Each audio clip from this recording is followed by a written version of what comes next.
Kenya, the Special Anti-Terrorism Squad, SATS, led by Gandhi and his team, Sunil, Kalyan, and Ajay, intercepts a terrorist named Omar, intending to extract uranium from him. They also discover their former chief, Rajiv Menon, who has gone into hiding after being charged with treason aboard the same train. Gandhi enters the train, neutralizes all Omar's bodyguards. The team retrieves the uranium from Menon and destroys the train, believing that everyone on board, including Menon, perished in the blast. Back in Delhi, the next scene shows Gandhi and his team celebrating their win over Omar. Gandhi returns home late at night, trying to sneak into his apartment, but his pregnant wife, Anuradha, Anu, finds him and he struggles to convince her with genuine reason for his late coming. Gandhi lives with his wife and their young son, Jivan. Back in their office where the SATS team hides their identity, working as travel agent, the team leader, Nazir, informed Gandhi and others about another mission in Thailand. Back at his home, Anu, his wife, who is yet to know that her husband works with anti-terrorist agency,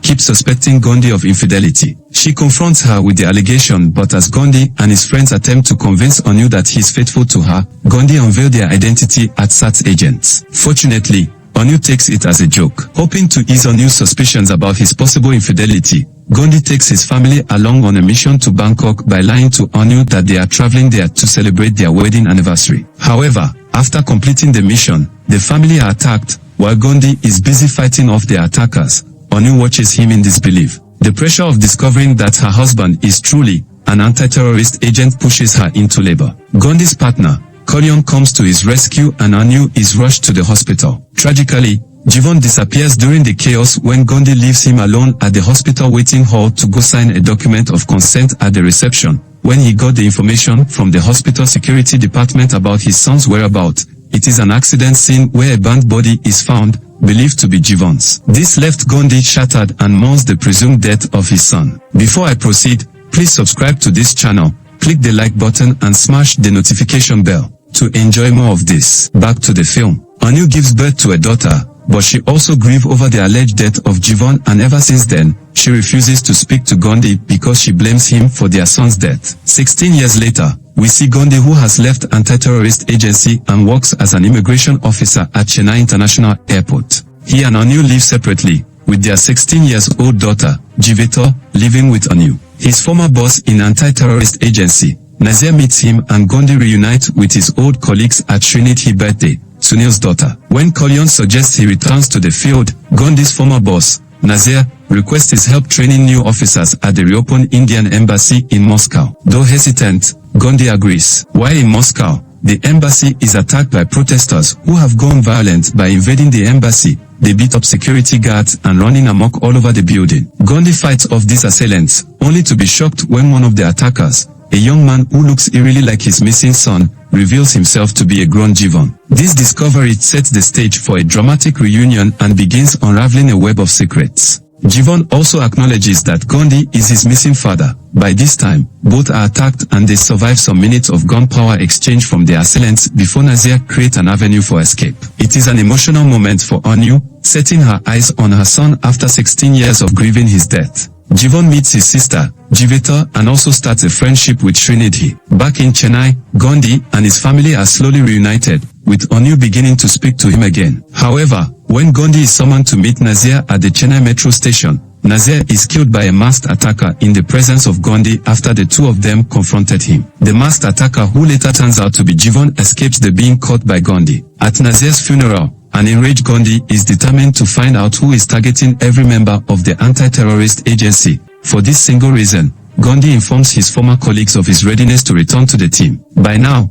Jivan listens to every conversation his father has with his team, and this provides him with first-hand information about every move the agency planned to embark on. It is revealed that Nazir's phone, containing critical information about Jivan and his new gang, was taken by an accomplice named Shaw during the attack. Shaw, in turn, informs Jivan that the phone has gone missing. The truth about Jivan's past comes to light. He has been secretly working with Rajiv Menon, who survived the 2008 train explosion. Menon, who lost his family in the blast, has been plotting revenge against Gandhi, whom he blames for his losses. Menon had tracked Gandhi to Bangkok, kidnapped Jivan, and placed him in a juvenile facility, where he manipulated the boy into believing Gandhi was responsible for the death of his family. After pretending to rescue Jivan by killing everyone at the facility, Menon rebranded the boy as Sanjay, presented Gandhi to him as a villain who destroyed his life by killing his wife and children. This tale further solidifies Jivan, now Sanjay's hatred for Gandhi. Meanwhile, Diamond Babu, a thief, steals Nazir's phone from Shaw. The phone is containing vital evidence. While the family have breakfast, information reached Gandhi about the thief and Gandhi attempts to buy the phone back. But Jivan hears this conversation and also leaves the house through the back door to intervene. He reaches out to Diamond Babu, offering him 50,000 rupees to get the phone from him. Already, Gandhi's ally, Ajay, intercepts Babu and he collected the phone, but this leads to a violent confrontation from Jivan that results in the brutal death of Ajay. Abdul and Menon are arrested by the police at the port. They are about to be handed over to anti-terrorist agency led by Gandhi, but Jivan kidnaps Srinidhi, blackmailing Sunil into helping him secure their release. In a shocking twist, Kalyan is revealed to be working with Menon. He convinces Gandhi to help free the captured men, but in a brutal turn of events, Jivan slightly slashes Srinidhi's throat to show her condition through the video, and this forces Gandhi to make the police release Menon. Jivan video is tracked, and by the time the trio of Sunil, Gandhi and Kalyan arrive at the location, each searches separately, but Kalyan gets to Srinidhi. The terrified girl reveals Jivan to be her attacker, but Kalyan suffocates her to prevent her from testifying. As Gandhi tracks down Shah based on the information he got from Babu,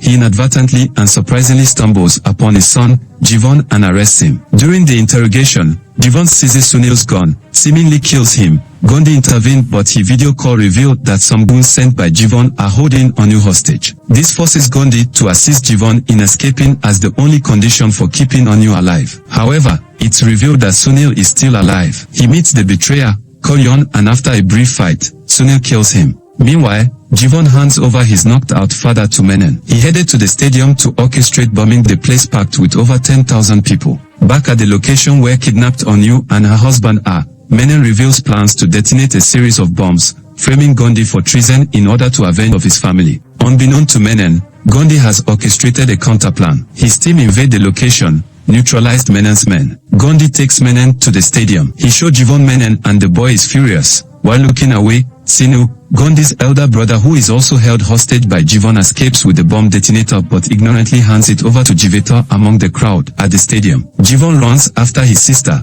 Gandhi handcuffed Menon in a toilet, making a man to watch over him. He fights off Menon's henchmen and runs after Jivan. Vulnerable Jiveta runs with the detonator to the top of the stadium where Jivan catches up with her. Gandhi intervenes, engage in a brutal physical combat with Jivan. At the last stage, when Jivan has gained upper hand and is about stabbing his sister, Gandhi signals an escape code to Jiveta, setting herself free from Jivan's grip. This gives room for Gandhi to kill Jivan on top of the stadium, preventing the bombing and saving his family. In a mid-credits scene, it's revealed that the Jivan who died was actually a clone. The real Jivan, now known as Sanjay, is a scientist specializing in human cloning. He has created multiple clones, setting the stage for an even darker plot to continue his revenge against Gandhi and his family. Please kindly subscribe to this channel. Click the like button and smash the notification bell to enjoy more of this. Thanks for watching.